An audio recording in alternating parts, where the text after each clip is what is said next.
as a young person, as a child here on Treasure Island. So it feels like I'm coming home when I come here. A lot of time on that beach, right there, growing up, learning life's lessons. So, and maybe if I ever got in trouble, maybe it was here. Maybe. But since I was perfect, that never happened. So it's wonderful to be here with you. It was also the same reason I was so heartbroken after the 1-2 punch that this area suffered last year. And it's hard to believe we're coming up on a year. It's been just under a year. Friday is the year of that first punch. And immediately thereafter, when I was with law enforcement, going up and down, it was completely dark.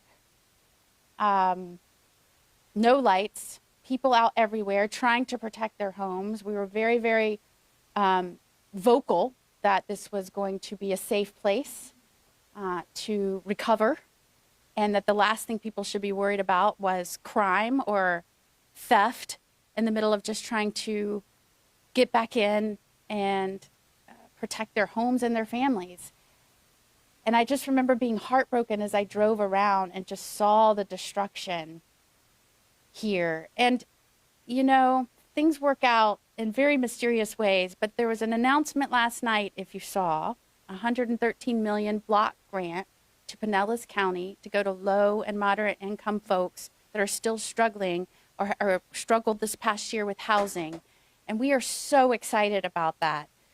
So great news for Pinellas County and great news for this area. And I am told we're going to start getting that money out as fast as possible, hopefully by Christmas. So we're grateful for HUD for jumping on that. And we know that the county officials here will work diligently to get that money into people's hands, because we know that they're still struggling.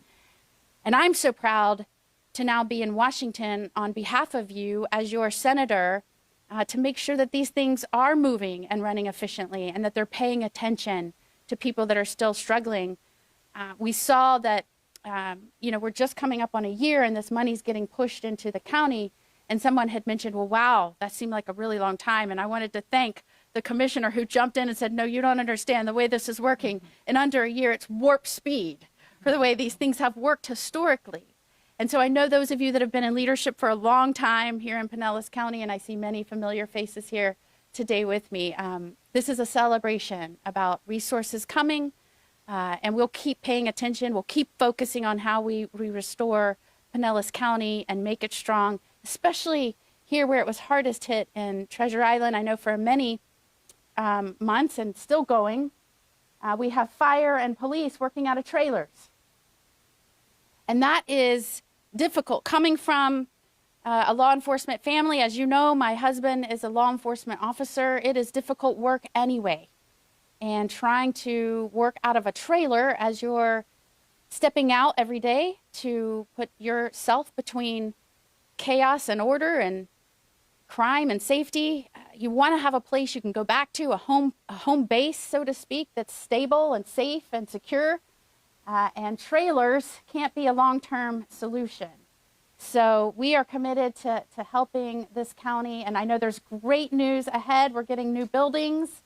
I hear fire on 1, police on 2. Is that how it goes? Floor 2? All right. Are we still fighting?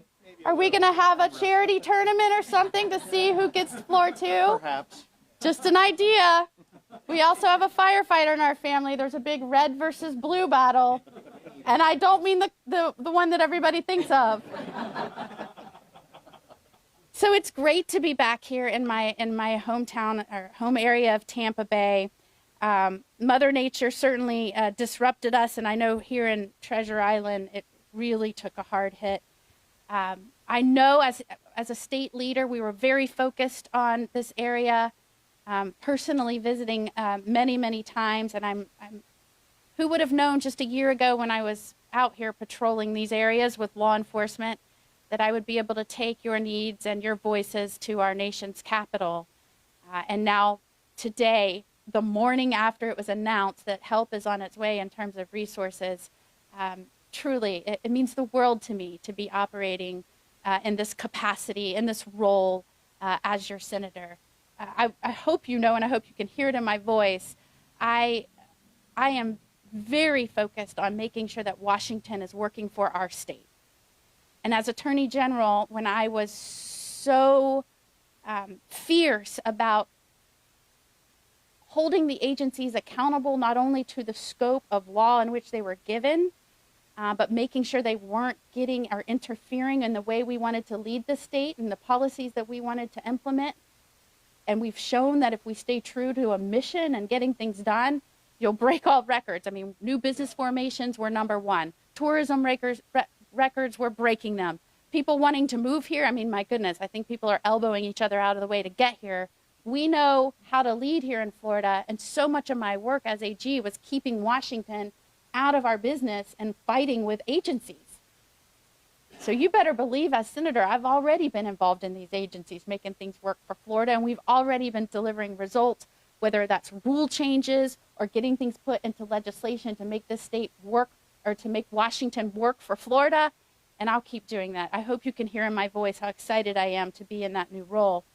But today we're here about a very important piece of legislation that I worked on as AG.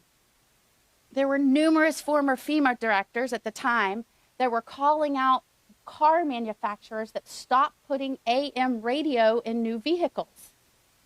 And everyone was astounded because AM radio has always been a medium that can be used to get out emergency information when other ways of communicating fail, whether that's internet, sometimes when electricity's out, sometimes cellular is out. AM radio, we know, is more reliable and can even get farther than FM waves. So it's always been a staple in emergencies.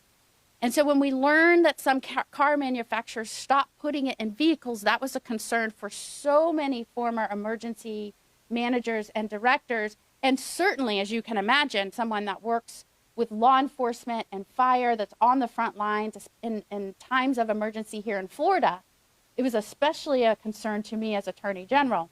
So we pushed at the time Congress to say, you have to do something about this. We cannot just abandon our traditional way of communicating in times of distress and disaster. And who would have thought that I'm now a senator, that I get to work on this legislation? And I'm proud to say, while it didn't pass in the last Congress, in this new Congress, the 119th Congress, we've already gotten it out of committee in the House, and now we've got to push it forward and get this thing passed. During the aftermath of a hurricane strike, we know, and in many parts, and even in North Carolina, we saw this when everything was out. People had the radio, the handheld radios with the batteries they were using to get information, or some people could get in their cars and turn them on and listen. And so this is an incredibly, I think it might be missing the attention it deserves because in some other states they may not face the same type of situations and disasters that we especially know all too well here in Florida. And so it's been one of my top priorities. I am co-sponsoring this bill. Gus Bilirakis is also pushing this, and the House, so proud of him, and many other of the congressional leaders here in Florida are on board. So we're also here to say we're in the middle of peak hurricane season. We just passed the peak day, and we know that most of that activity occurs right after that peak day, so we're in it right now. So if you haven't prepared, get out and prepare. You can go to floridadisaster.org. That's the best place to see what to get and what to do and learn your evacuation routes. I'm sure you will hear more about that from people who want to talk to you about that.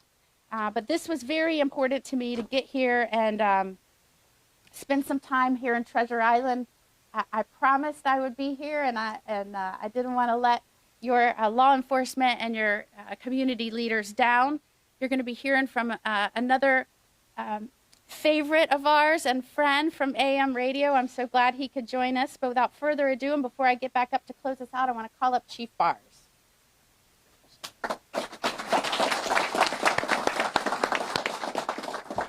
Hello, everybody. I'm Trip Bars. I'm the fire chief here in Treasure Island, and I'm pleased to be here to speak with you today, and pleased to thank the senator for coming to visit.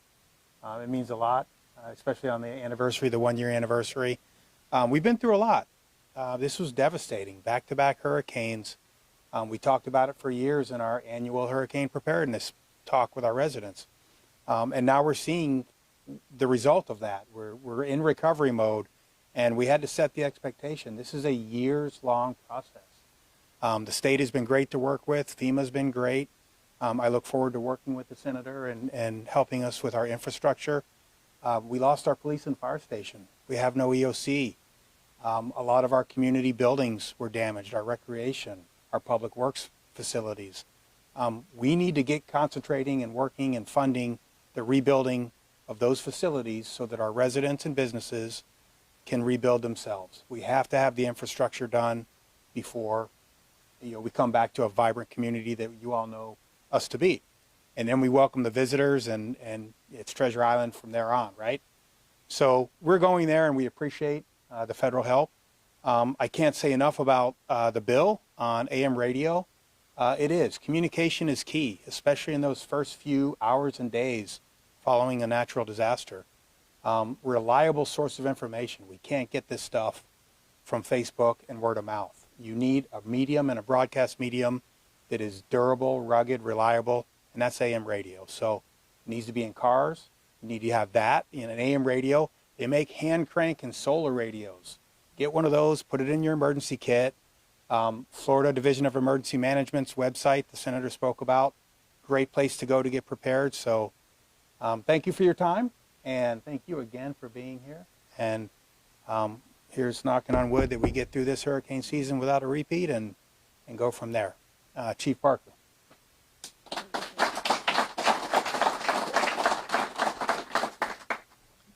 So if you know anything about Ashley Moody, she does not toot her own horn. So I'm going to toot a little bit for her. She's incredibly modest, but I was really excited when she became senator because I knew her from AG, being in law enforcement in the state of Florida for over 36 years. She's an AG. She gets things done. She doesn't just talk the talk. She walks the walk. That's been appreciated by law enforcement all over the state of Florida. That's why I think we have the best law enforcement in the country in the state of Florida. She's a big reason for that in the last few years. I met her at a press conference a few months ago, and I said, you really need to come to Treasure Island. We got walloped. And here she is. And her staff has been working with me since day one after that, and they've been amazing. So thank you for all that you do for law enforcement, and now thank you for what you're doing for the state of Florida. Because I know for a fact you're going to get things done in Washington, and that's what we need. As far as AM radio goes in communication, there's nothing more important before, during, and after a disaster than communication. And I'm sure you've all have friends and neighbors that can tell you stories about what happened to them during the storm. How were they getting information? When were things going to be over? That was a big thing that scared people. When is this going to end? When is the water going to go down? And listening to the meteorologists and the people on the radio stations and the reporters telling, okay, you have another couple hours, it's going to be peak now, and then everything will get better. That guides people through these disasters. If you don't have that type of communication, because everything else, we have the greatest cell phones in the world, and they all got wiped out after the storm. You couldn't get a bar. You couldn't talk to people on your cell phones. You have to have some type of communication, because absence of reliable communication starts the rumors and all the other things that's going on, and that just isn't good for anybody. So to have AM radios in people's cars and on portable radios people have in their homes, it couldn't be any more important. So thank you for sponsoring the legislation. Thank you for what you've done for law enforcement, and thank you for what you're doing for the state of Florida.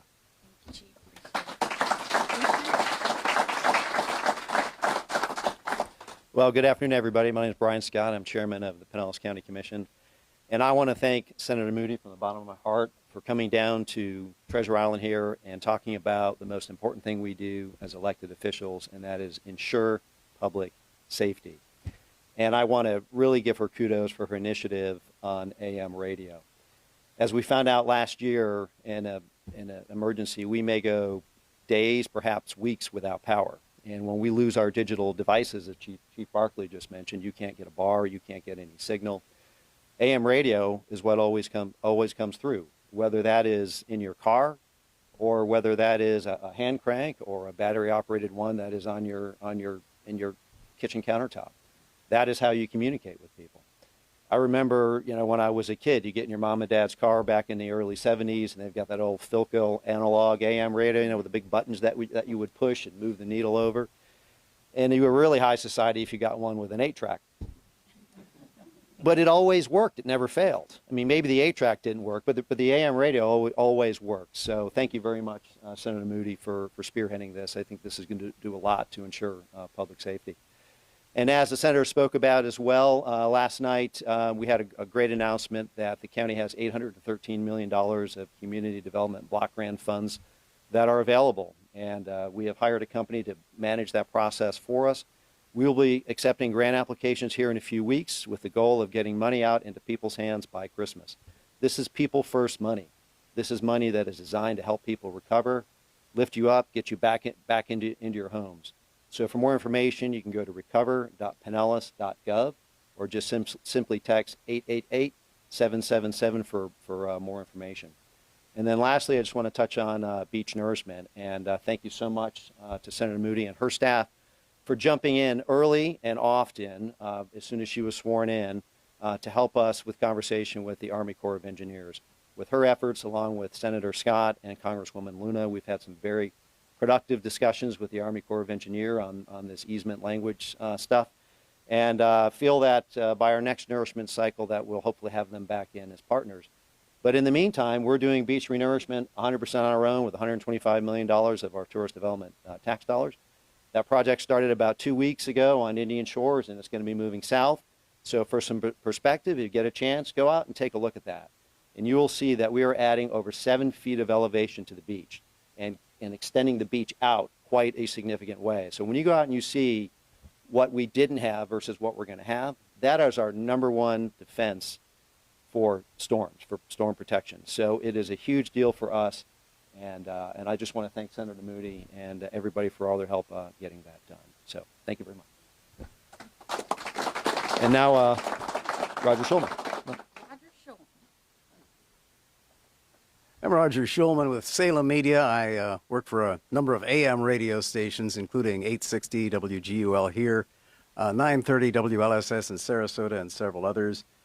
And I just must say, I was taking a look around the beach here on the way over, and it is so much different than a year ago. I remember standing with Chief Barkley a year ago next to a pile of rubble out here, and now it looks back to normal. It's just beautiful here, and it just shows the resiliency of this area.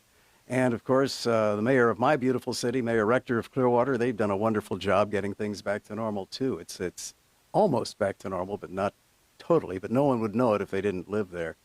AM radio has been around for 101 years. I haven't been there for the entirety of it, although I may look like it. But it has been a mainstay. It's provided news, information. It's hyper-local. And when things go wrong, I mean, our television friends do a superb job. The forecasters are world-class here in this area and most of the country, and they do a great job informing people. Our listeners and viewers are mostly streaming now because of the internet. But when things go bad, when the power is out, you lose your cell phone. You can't look at that anymore for information. You lose your television. You lose almost everything.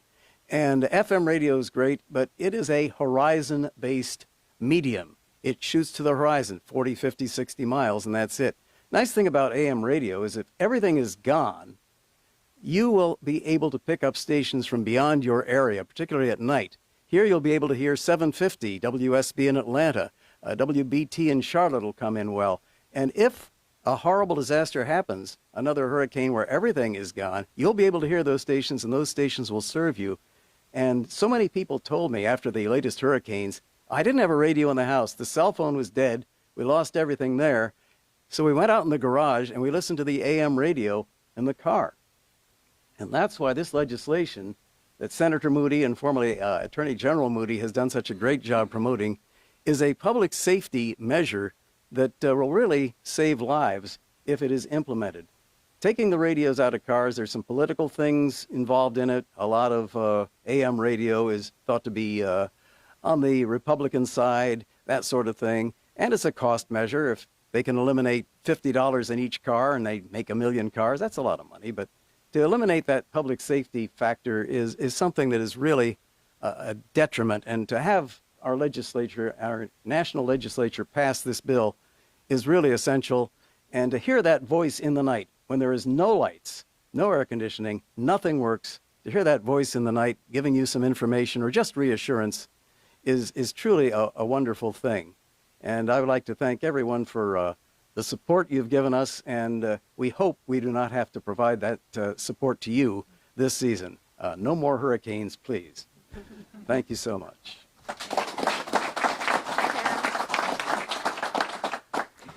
Hello, everyone. My name is Carol Brady, and I am a resident here on Treasure Island. And I was invited to come to speak to you today when it was learned that I am an avid listener of AM radio. It's the only, I only listen to AM. I've tried FM every once in a while, but it just doesn't cut it. Not into that music. But I started listening to AM, I want to say 20, 25 years ago. I've had several jobs where my territory was all of Florida and Georgia. So I did a lot of driving, and I would always listen to AM radio. And I was surprised and how much information that it gave out locally. You know, we get local information, we get state information, we get national information, or I should say news. And I can't imagine getting in my car and not, I always turn on the radio. I can't imagine if AM wasn't there. And as I thought about this last evening, and when I knew I would come to speak, I thought about how many important times AM radio played in my travels, and just being here out on the beach and in various different situations. When I would travel from Miami, come back up to, I lived in New Tampa, I'd always listen to see what the traffic was going to be. And anyone that lived in New Tampa knows, why is it that the trucks always flip at Fowler and Fletcher, right? Right about 4 o'clock or 3 o'clock. And so it gave me that opportunity to take a different route home. You know, I remember working when I worked at St. Joe's Hospital, and I was actually Hurricane Charlie. And I listened to AM radio because I had to know the route to get to work, and I had to know which gas stations were open. And so it's just played an important part in my life so many times. I used to live in Wyoming, and we truly had a tornado and a flash flood at the same time. Back then, there was no internet. There was nothing. What did we grab? And we had basements. We grabbed the radio, and we grabbed the flashlight, and we went to the basement, and we sat there, and we listened, and to know when it was safe to come out. So, I mean, I can go on and on how many times AM radio has played a part in my life. So I just wanted to share that with you today. And again, I can't imagine getting in my car and not listening to the news that I get from AM radio. So thank you very, very much.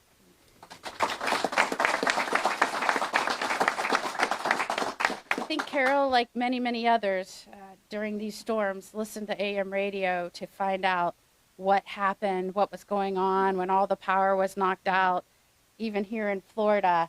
And we know that that is the case for so many up and down the West Coast. So thank you for being here today. I know we get used to these things where we're trying to impress upon folks how important something is. And I think sometimes it turns into like a Charlie Brown kind of situation where you just hear want, want, if it's coming out of my mouth. But if you heard from somebody who relied on information where they could get it nowhere else and really needed to know that in a crucial time, we thought that was incredibly important. So thank you for being here and braving this situation. You know, the AM radio for every car act is so important. And not just because of disaster situations. You know, in many instances, it is still the free medium that anybody can find out really important information about their lives and their communities. These days, it seems like every single moment, you're being asked to buy a new subscription, or sign up for this and you can get this information, or sign up for that and just another thing to add onto your credit card. And to some extent, there needs to be a free medium for the people's government to share important information without them having to subscribe. I mean, at its core, we are your government. We serve you, and we have to be able to communicate, especially when lives are on the line. And so this is why this was so important to me as Attorney General, and certainly now as a U.S. Senator. And I'm going to keep pushing and urging my other colleagues to understand how important this is, not just for the specific town of Treasure Island, although we know it is, but truly to our nation. And so I'm incredibly excited to be standing here in my home area to say we're going to keep working on this diligently like we do everything, but with the passion and the resiliency that you showed after these two horrible events we are suffered last year and are coming up on their anniversary. So thank you for being here with us today. There are so many people and leaders in the community. Do any of you want to stand up and say hello? Introduce Kathleen Peters. I mean, we have so many here with us. Thank you for being here from the bottom of my heart. It's good to see your faces and to know that we're all in this, leading Florida in this recovery with a common mission, and that is to make sure that we remain always Florida strong. So thank you so much for being here today and joining me. Appreciate it.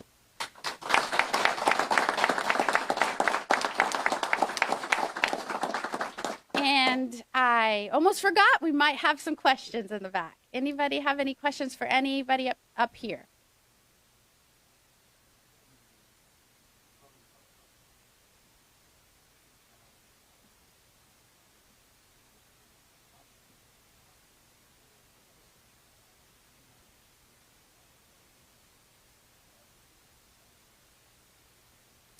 Absolutely. I think Florida, being a peninsula, we are always going to be paying attention to our coastline.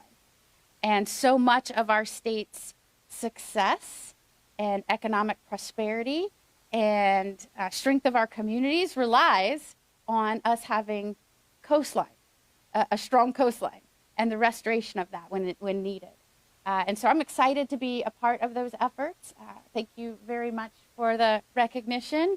And I think not just here, but there are other places in Florida where we've got to focus on that. So coming up on a year, I will say one of the things, before I became the Attorney General, as a judge, certainly no one was asking for me to run out in the aftermath of a storm with a gavel and help make sure that our communities were safe. I think one thing that Florida does well, and one thing I was so proud to take on as Attorney General, is we know that we cannot, in every way, protect every home. There will be an affect from a major storm.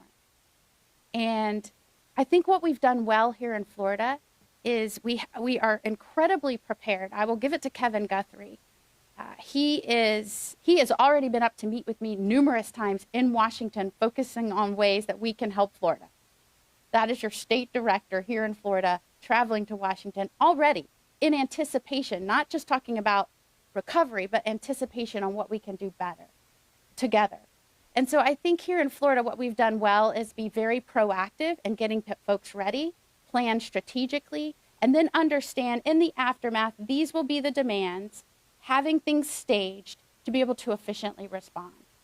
It's always going to be a bit chaotic when you're responding initially because we never know exactly where a storm is going to hit. We try our best. The forecasters are really great, but we never know exactly. In fact, I know many stories who listened to AM radio, and at the last moment it took a turn, and they only knew that because they were listening to AM radio. And so I think in Florida, we've kind of gotten the proactive down as much as the reactive in terms of addressing what we need to do as a state. And we can only get better. And I'm committed as a United States Senator to doing that.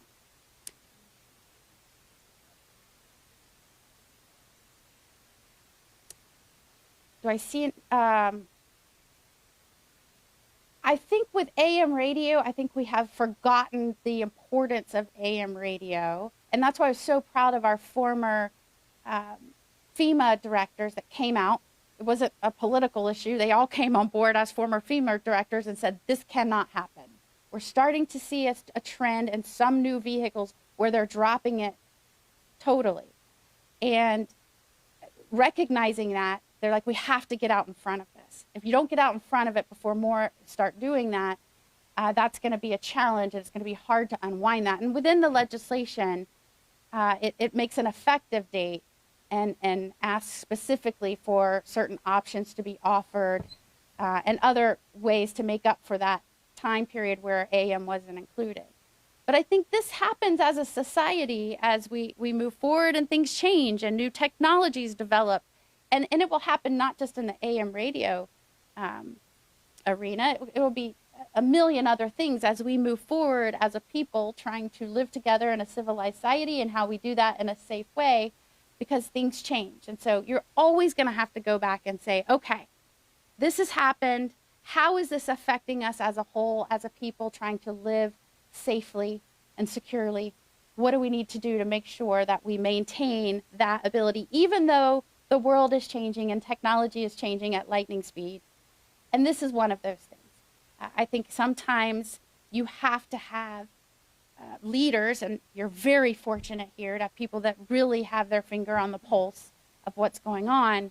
You have to remain diligent and be able to roll up your sleeves and keep working at it. And that's the one thing I always encourage people to get involved, run for office, volunteer.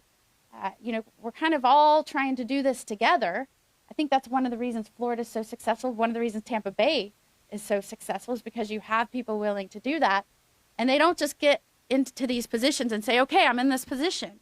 I mean, I can tell you how many times I've had folks from Pinellas call me, whether it's Cheney or Peters or whoever, and tell me about a new drug that they've just found.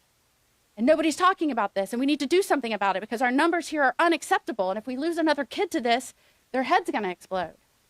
It's avoidable. What are we going to do? I mean, you have great leaders here. They're very diligent about staying on top of trends. And I hope to do that and be a partner to them in Washington. And this is one of those trends that we've got to stay on top of and make sure that we don't let AM go by the wayside, because fundamentally it is so important for so many reasons. But one of the reasons we're focusing on here today is disaster prevention and recovery. Yes, ma'am.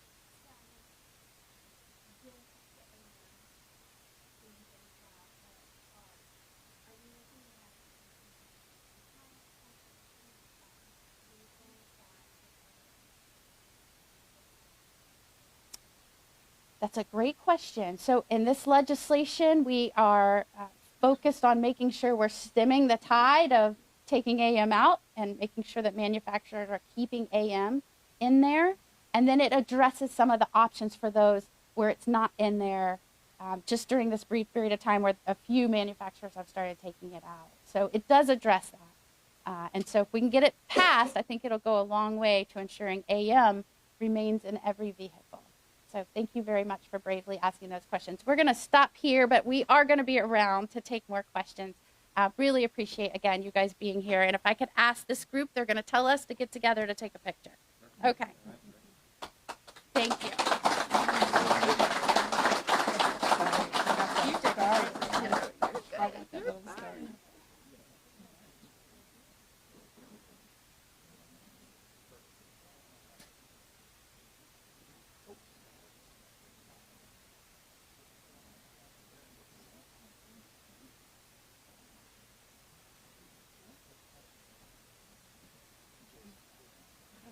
Thank you guys. Appreciate it. Thanks for being here. Really appreciate it. Thank you so much. I'm Charlie Van Zam, the new city manager down How here. are you? How's everything? It's a little crazy down I would here. love for you to meet my, let me see if I can grab him. I don't know if you've got to meet him yet. Ned. This is who I'd like for you to meet. Ned, can you come here just a second? This is the new city manager. Have you guys met? We have. Okay, good. We got these together yesterday. A few Wanna fried make sure shrimp. y'all have- Oh, good. I'll make Okay. sure if there's anything